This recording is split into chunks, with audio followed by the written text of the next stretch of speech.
starting with organic chemistry. It is that branch of science that deals with study of structure, property, composition, reactions, and preparation of carbon-based compounds and their derivatives. Now the question arises is that why do we study basically the carbon? Because carbon is the most versatile element in the periodic table. Now what are the special properties of the carbon which make it most versatile is that first of all we should know that the atomic number of carbon is 6, electronic configuration is 1s2, 2s2, 2p2, showing that it has 4 electrons in the last shell or 4 electrons in the valence shell. That means it can neither gain 4 electrons nor lose 4 electrons and has the valency of 4. That means it has tetravalency.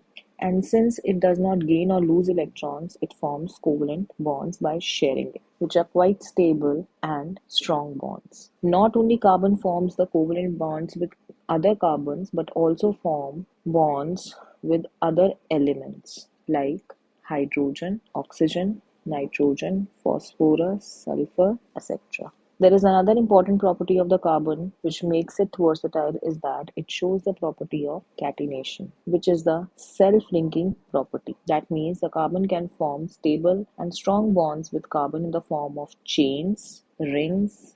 It can also form branch structures. Now, the question arises that why organic compounds are vital for sustaining life on Earth. It is because organic compounds occur in nature, that is, in our food, in our clothing, medicines, natural energy sources like natural gas, LPG, CNG, fossil fuel, etc. Also, you should know that organic compounds make our life possible because the proteins which are present in our body, in blood, muscles, even in DNA, enzymes, carbohydrates, vitamins, minerals, everywhere the carbon is present.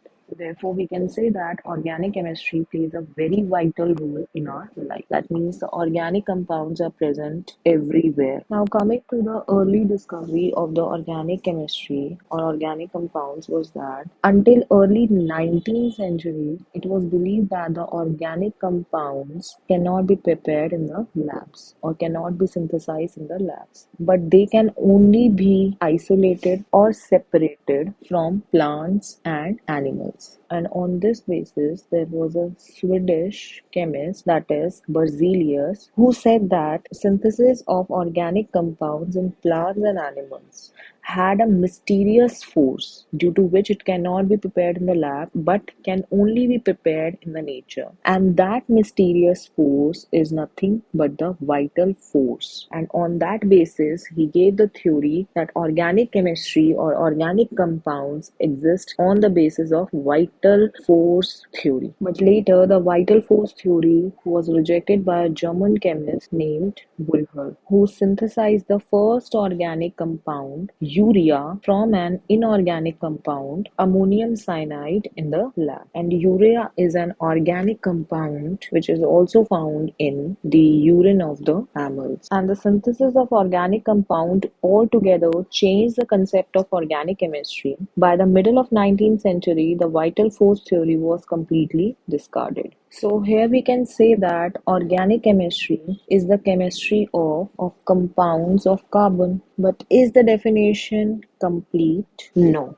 The definition appears to be incomplete since there are many carbon compounds which are inorganic, or we can say that there are carbon containing compounds which are inorganic in nature. Few of the examples are like carbon monoxide, carbon dioxide, carbon disulfide, CaCO3, that is calcium carbonate, etc. All these are carbon containing but still not organic in nature but are inorganic in nature. So we need to modify the definition of the organic chemistry, but later a detailed study of structures of organic compounds show that all of them containing carbon as their essential constituents and are also invariably associated with hydrogen. Means it said that the compounds of carbon and hydrogen that are known as hydrocarbons forms the basis of organic compounds and hydrocarbons and their derivatives, or we can say that the chemistry of hydrocarbons and their derivatives is organic chemistry. So in short, we can say that not just the compounds of carbon are organic compounds, but compounds of hydrogen and carbon are organic compounds.